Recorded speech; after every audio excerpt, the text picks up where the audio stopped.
बहुत समय पहले की बात है।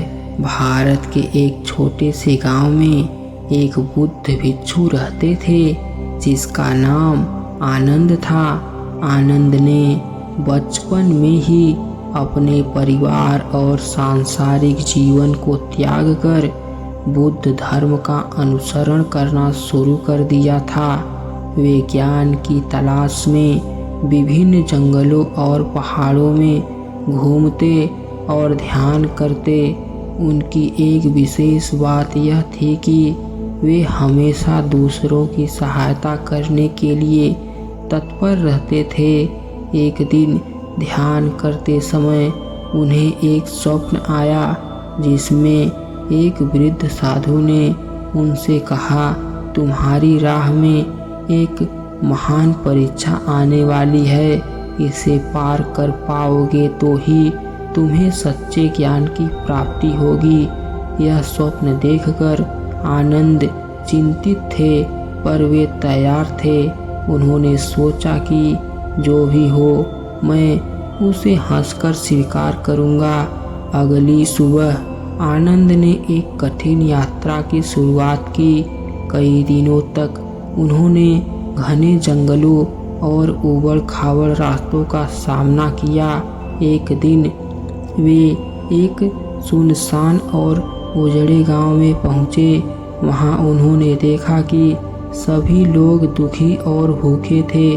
गांव के मुखिया ने उन्हें बताया कि कई महीनों से सूखा पड़ा है, फसलें खराब हो चुकी हैं और लोग पानी की कमी से जूझ रहे हैं। आनंद ने स्थिति को समझा और सोचा कि यह उनकी परीक्षा हो सकती है। उन्होंने गांव वालों से पूछा, क्या यहाँ आसपास कोई ऐसा स्थान है जहाँ पानी हो सकता है? मुखिया ने कहा, हाँ, एक पुरानी गुफा है जहाँ पानी का झरना हुआ करता था, लेकिन वह रास्ता खतरनाक है। कोई भी वहाँ जाने की हिम्मत नहीं करता। आनंद ने निश्चय किया कि वे उस गुफा में जाएंगे। गांव के लोग उन्हें रोकने की कोशिश करते रहे, लेकिन आनंद ने हंसते हुए कहा, जीवन की सबसे बड़ी परीक्षा तभी होती है जब हम दूसरों के लिए अपने सुख का त्याग करते हैं। वह अकेले ही उस गुफा की ओर चल दिए। रास्ते में उन्हें कई बाधाओं का सामना करना पड़ा। चट्टानों से गिरते पत्थर, जहरीले सांप और गहरी खाइयाँ, लेकिन अपनी कठिन इच्छा शक्ति और ध्यान के अभ्यास से वे हर बाधा को पार करते रहे। आखिरकार कई घंटों की कठिनाई के बाद उन्होंने उस गुफा को खोज लिया।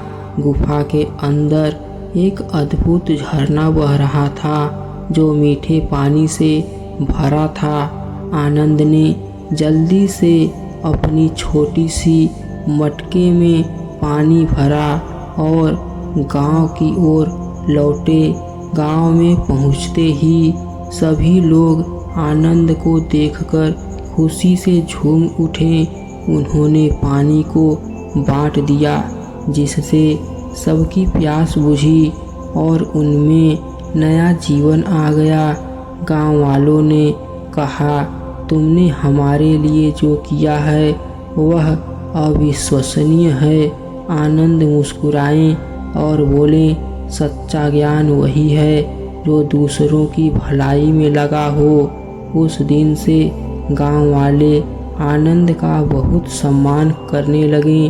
आनंद ने गांव में कुछ दिन और बिताए और उन्हें आत्मनिर्भरता और एकता का पाठ पढ़ाया। फिर वे अपनी यात्रा पर आगे बढ़ गए, अपने भीतर ज्ञान और करुणा की नई शक्ति के साथ। इस तरह आनंद ने न केवल अपनी परीक्षा पास की, बल्कि दूसरों के जीवन में भी प्रकाश फैला दिया।